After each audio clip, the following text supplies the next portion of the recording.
So this fixed biasing circuit is split up into two parts: base circuit and collector circuit. Base circuit is the input circuit, collector circuit is the output circuit. To get the equation for IB, we are going to apply the KVL to the input circuit, and we are going to get the equation for IB. Similarly, for IC, we have the standard equation because the current gain is IC by IB. So by using that, IC is equal to beta times IB we can write. And now once IB is found, just substitute in the place of IB equation, then we'll be getting the equation for IC. Next is we need to have an equation for the collector to emitter voltage.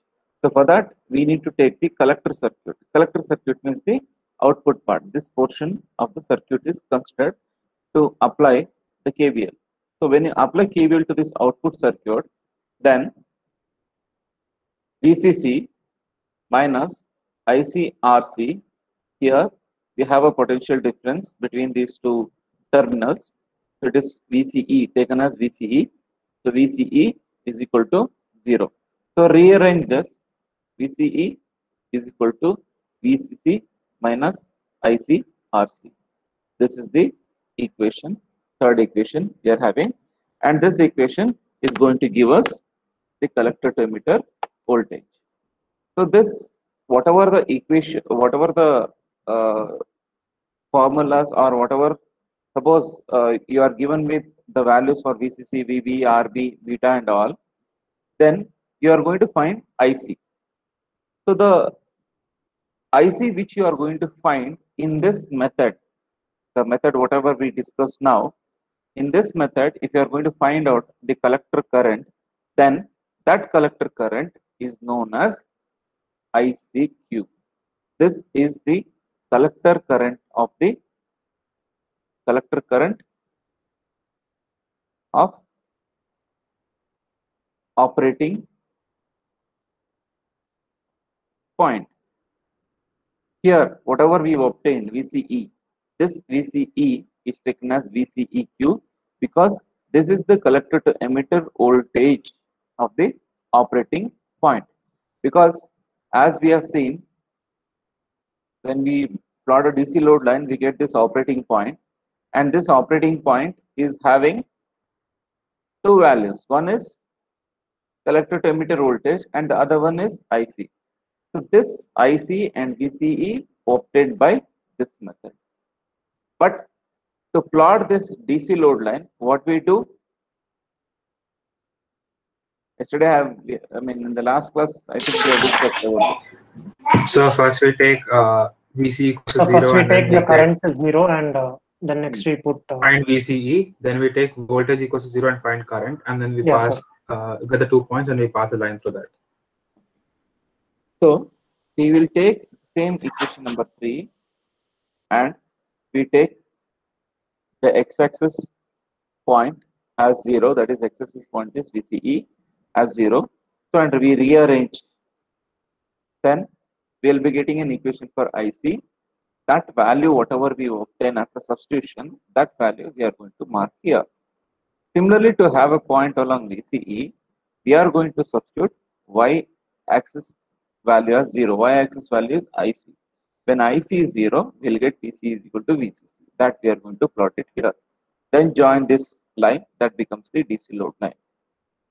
So this is our operating point voltage and current. So this is how we are going to analyze the fixed biasing circuit. Even though the circuit is very simple, when we come to the advantages of fixed biasing, the circuit is very simple. It is compact and it is low cost. These are the advantages we are having. But when it comes to disadvantages or the limitations or the demerits of this,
So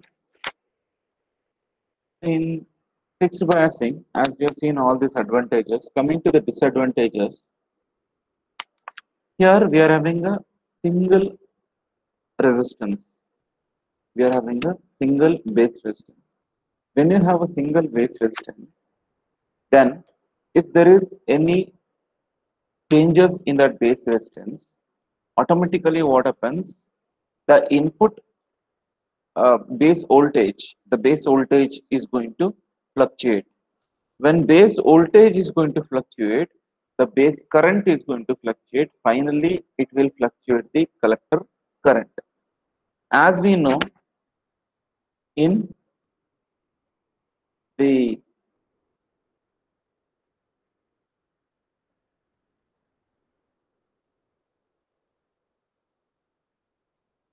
as we know, the Q point, if I take this Q point, we are having two things for this, VCE, comma, IC. They are having two things, VCE, comma, IC. So in this two, if your IC is fluctuating, what happens? The Q point will also start fluctuating. When the Q point starts fluctuating, what happens? The output signal will also start fluctuating. And one more thing, we don't have RE resistance, that is emitter resistance is absent. Now, why this emitter resistance is important in this case? See, basically, when you are going to take an fixed biasing circuit, this is the fixed biasing circuit we are having. So RB, RC plus VCC we are having. Please understand one thing, how it is going to bias or how it is going to keep the operating point.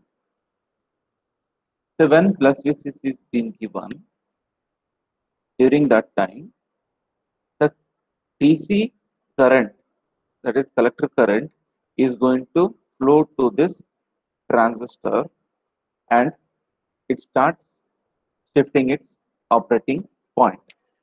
But here, since it doesn't have any resistance, so what happens? So the current which is coming here might go entirely to the ground. So an emitter resistance is important here. Along with this emitter resistance, we need to connect one capacitor, but since we are doing DC analysis, we are not using that capacitor. That is the secondary part. But just because this is one of the Viva question that they'll be asking you. So why you are using this capacitor? See, the capacitor which you are going to connect across the emitter resistance is known as bypass capacitor. It is known as bypass capacitor. Since we are dealing with DC analysis, we are ignoring the capacitors. We are not considering capacitor, but to make you understand how actually the Q point is going to be fixed by the transistor, I am telling this. Don't get confused. Just I have taken a simple circuit and I have inserted an emitter resistance and I have taken a capacitor parallel to this. And now let us take a complete amplifier circuit.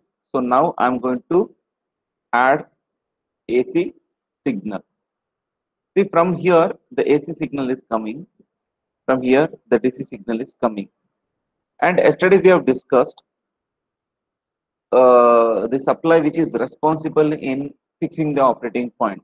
Which is that supply which is going to fix up the operating point?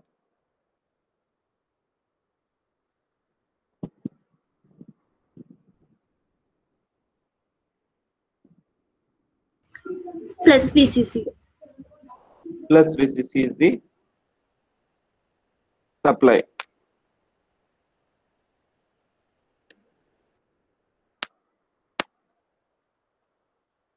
So plus VCC is the supply which is responsible for keeping the operating point. Now, when this current DC current is flowing here, that is collector current which is flowing to this transistor. Even this AC current will also come here, and we have an equation IE is equal to IB plus IC. And since emitter current and collector current are in terms of milli and base current is in terms of micro, many of the times we tell IE is approximately equal to IC. Okay. Now coming back to this circuit, since the AC is entering here and we are about to fix up the operating point, still we are about to fix up the operating point, that is transistor is about to fix the operating point. During that time, what this transistor is going to do is, so whatever the AC current which is coming, that will be sent to this emitter terminal, and here for the AC, whether RE resistance will offer least resistance or this bypass capacitance will offer least resistance. So capacitor will offer least resistance in starting, sir, but eventually it ends up offering more resistance because of, it stores the charge. Okay. Any other answer?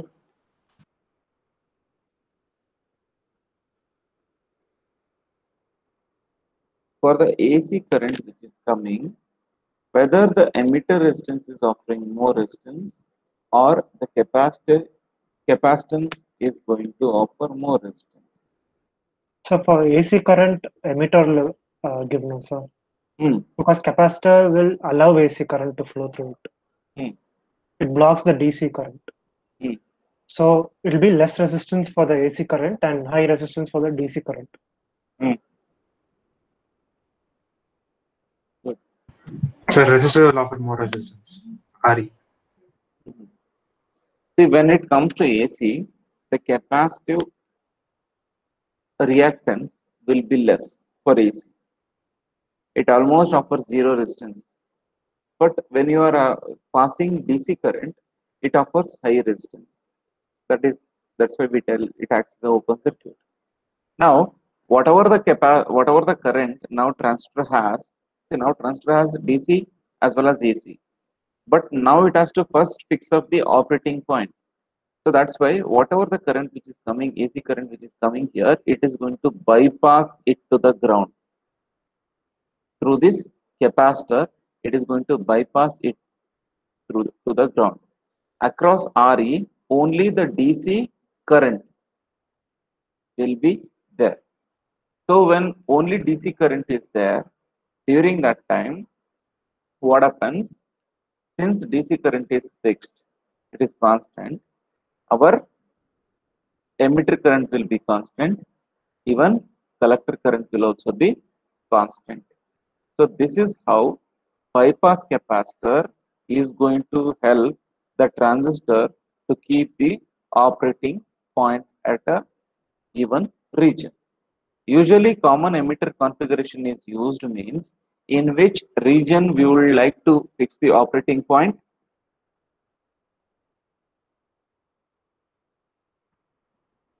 So amplified. Amplifier, that is an active region. Active region. Okay, so CE configuration is mainly used for amplifier.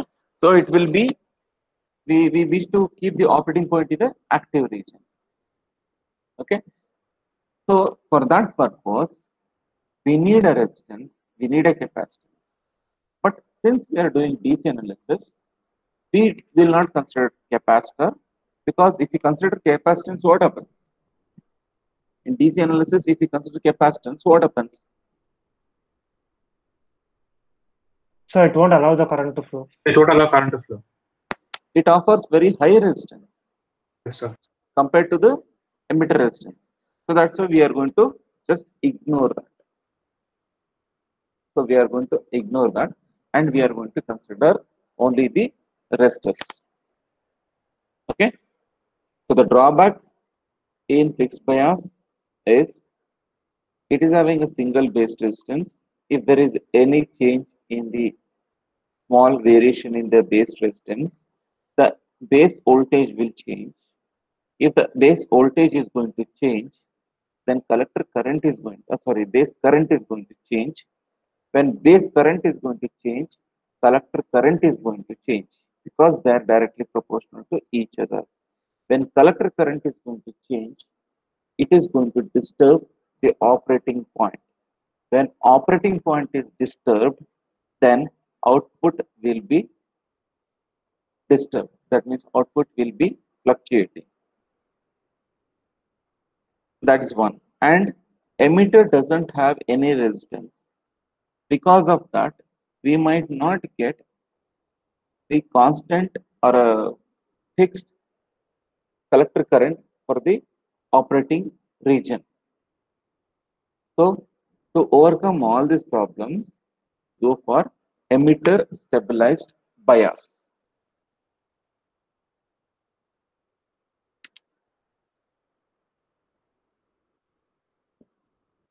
Emitter stabilized bias, and this is also known as fixed bias with emitter resistor.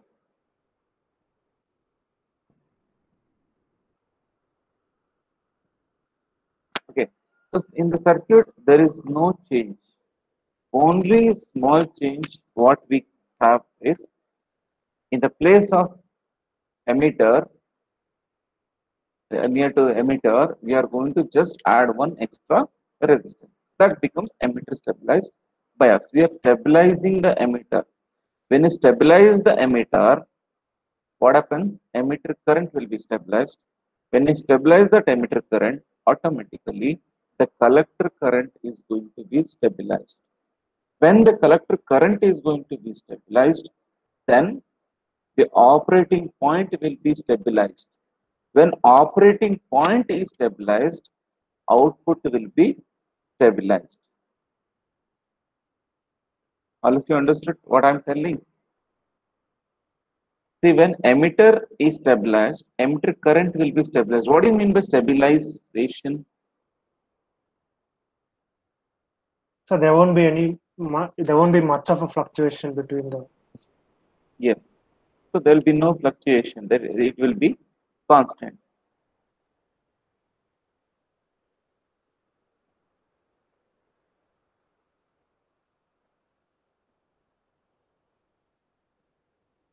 RB, RC plus DCC and RE.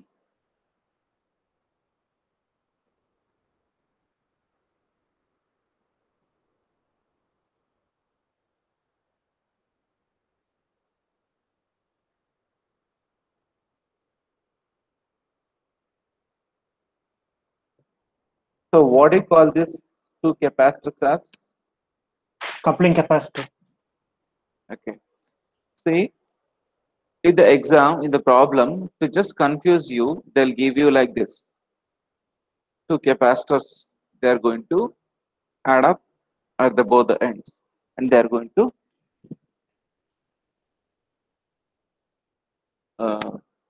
ask you to find out the different values.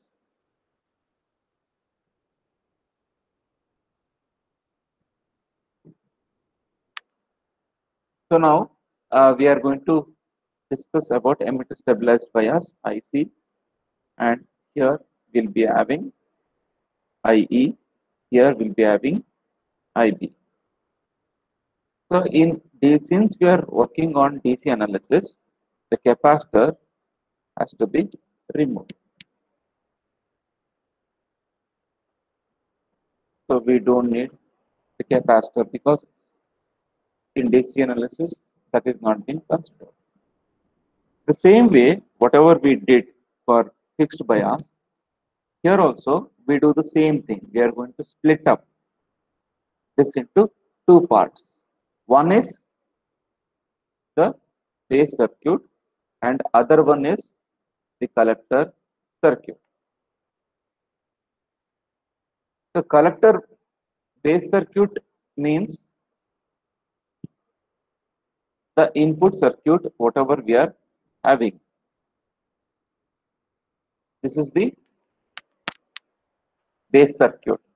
So first we'll apply the KVL to the case 1, that is base circuit. So when I apply KVL to the base circuit, so obviously we are having VBE here and we'll have VCE between these two terminals.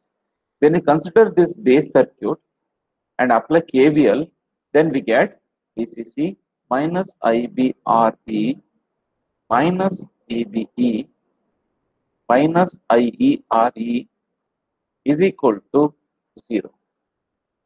Our main intention is what? What's our main intention? So to find Stabilize. VCE and IC. Yes, sir.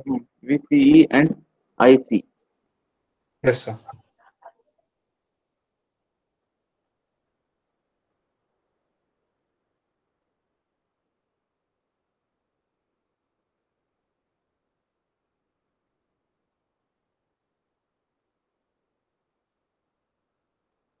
So, but in this equation, you can see we are having two unknowns, IB, IE. So when you are having two unknowns, what you have to do is you have to convert to a single unknown value. Can we convert this IE in terms of IB? Yes, we can do that. IE is equal to IB plus IC. And IB, what is the equation for IC in terms of IB? Beta IB. Beta IB. So it is IB into 1 plus beta. So in the place of IE, we will substitute this such that we will be getting a single unknown current. Instead of having two unknown currents, we will get a single unknown current. Then we can shift it easily. So VCC minus IB RB minus VBE minus IB into 1 plus beta into RE is equal to 0. Now we need the equation for IB. So take IB common in these two and rearrange it. So on rearranging, we get IB is equal to VCC minus VBE divided by RB plus 1 plus beta into RE. So this is the equation for the emitter stabilized bias base current. Okay. So as I was telling you, based upon the circuit changes in the circuit, your equation will also change.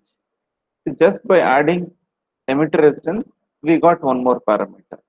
If the emitter resistance is not there, it will be just a fixed bias. So, but the method, whatever we are following, is same. Whatever the method we followed for fixed bias, is the same method we are following here. Next is collector circuit. In collector circuit, we will be applying KVL to the outermost loop.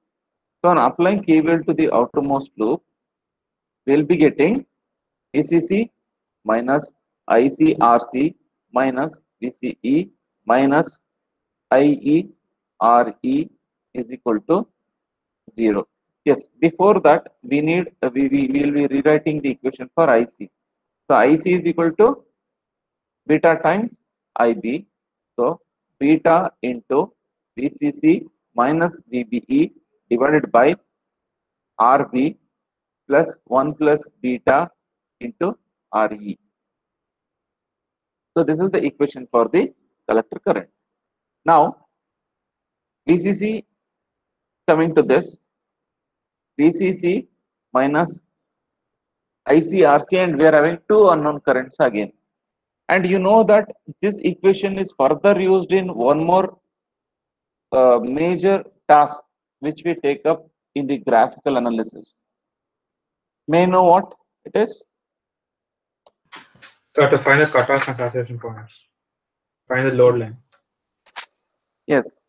So in order to find out the DC load line, we will be using the same equation.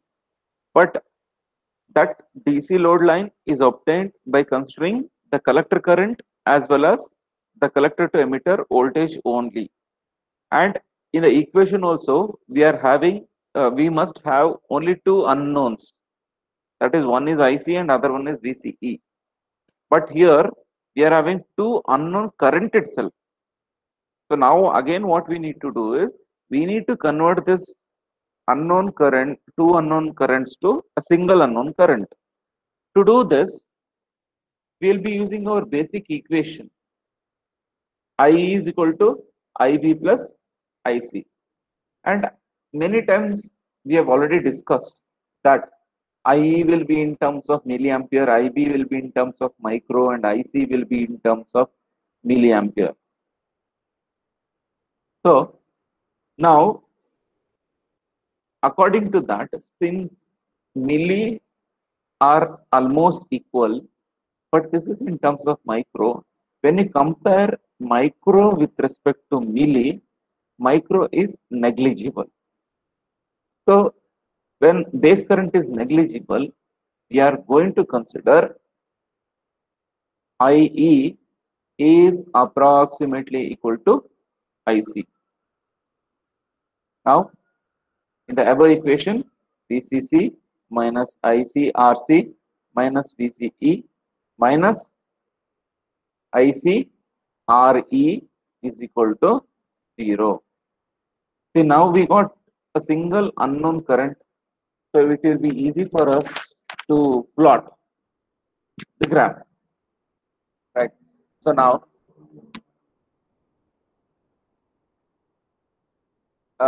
basically at this stage we will be just using it to rewrite equation for VCE. So VCE is equal to VCC minus IC into RC plus RE. Yeah, that's it. So this is our collector to emitter voltage.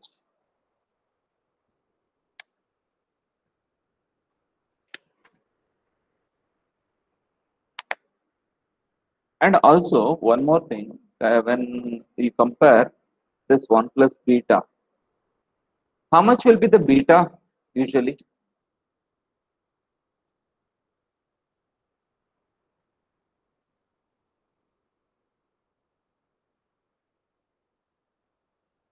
How much will be the, at least in general, usually how much will be we discussed?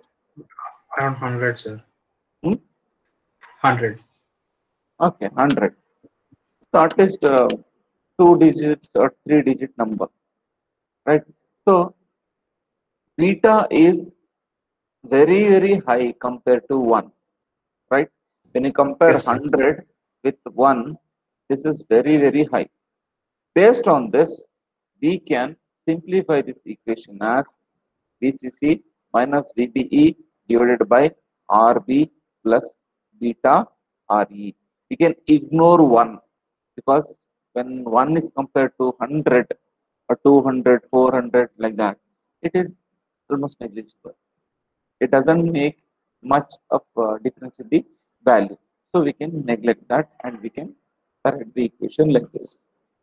So this is about emitter stabilized bias. So in this emitter stabilized bias again, since again the same problem, the base resistance was a single base resistance was used. If that base resistance is having any fluctuation due to temperature, the input base voltage will be fluctuating. So finally we'll be having fluctuation in the output. Okay, this is the drawback here. So can you repeat what the drawback is? I don't understand. See, here also at the input side, we are having the same single input resistance. We are not using multiple input resistance. That means we are not using any R1, R2. like voltage divider circuit, we are not going to use. See here what happens is, if one varies, other will adjust it and maintain the input voltage constant. But here in emitter stabilized bias, we are having a single resistance RB. So if there is any fluctuation in this RB, then the base current is going to fluctuate. If base current fluctuates, the collector current will also fluctuate. When this fluctuates, our Q point will fluctuate. When Q point fluctuates, our output will fluctuate. This problem is still existing here. So that is what we have here.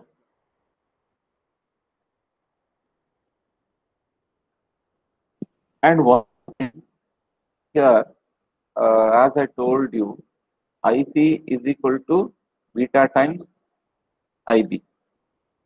And also, IB is also dependent upon beta, right?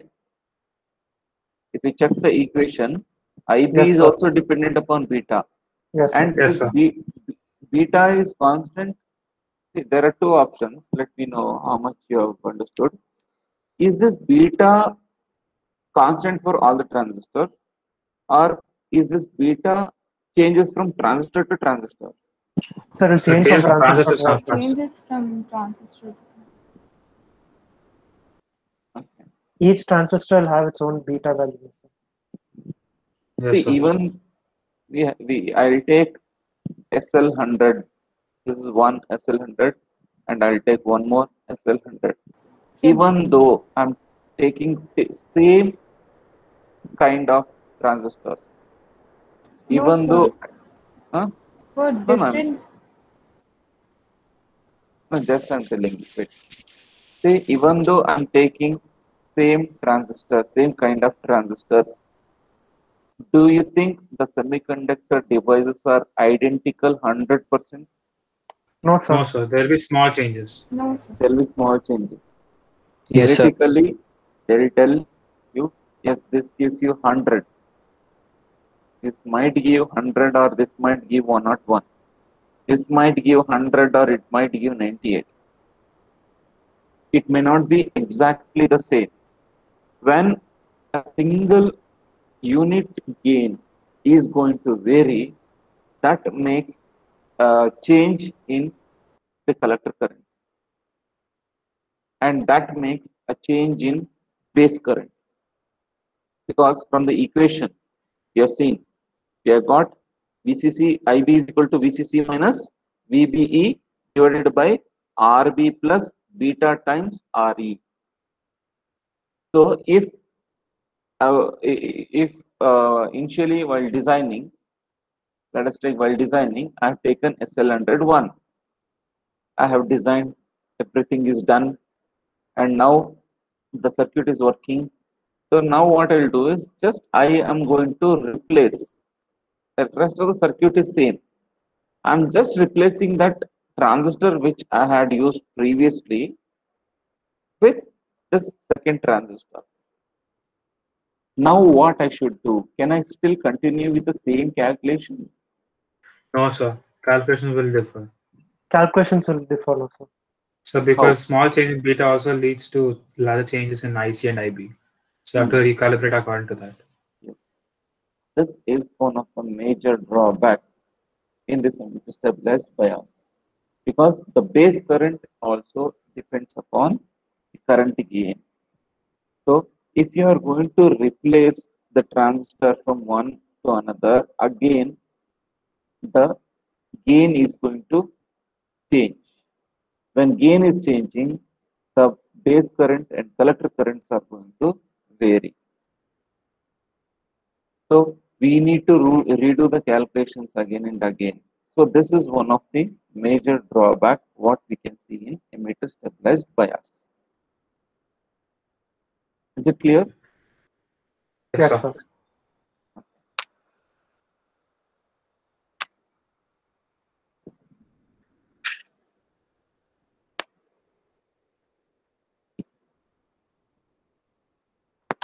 So after this, the next one is we are having the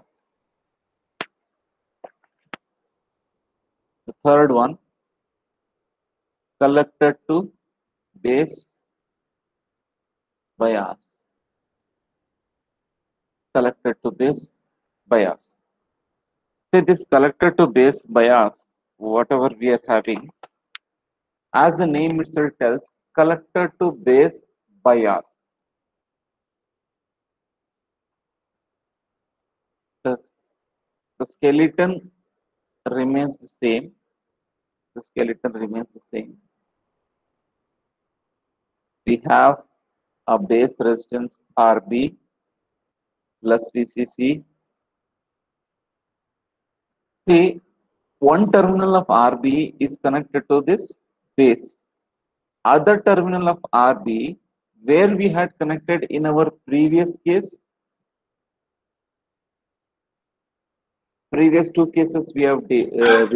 So to VCC. VCC. Remove that connection from VCC and connect it directly to the collector terminal. This is collector terminal, right? This is the collector terminal. So instead of connecting it here, if you connect it to the collector terminal, that becomes collector to base bias. This is the only change you have. Okay, if you instead of connecting it here, if you connect it here, it becomes emitter stabilized bias. If you connect it here, collector to base bias. Since it is going to connect between the base resistance is going to be connected between base and the collector, it is known as collector to base bias. Okay, now here initially we were taking the current which was coming from plus VCC was one was going to RC as IC and other one was going for IB. Okay, but now the current which is flowing to RB will be what? What will be the current going through RB?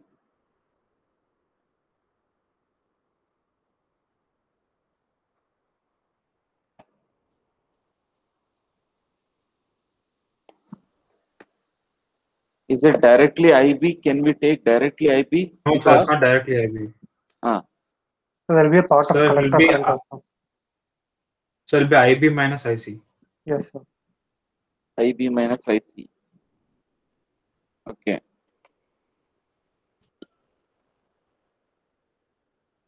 Any other answers?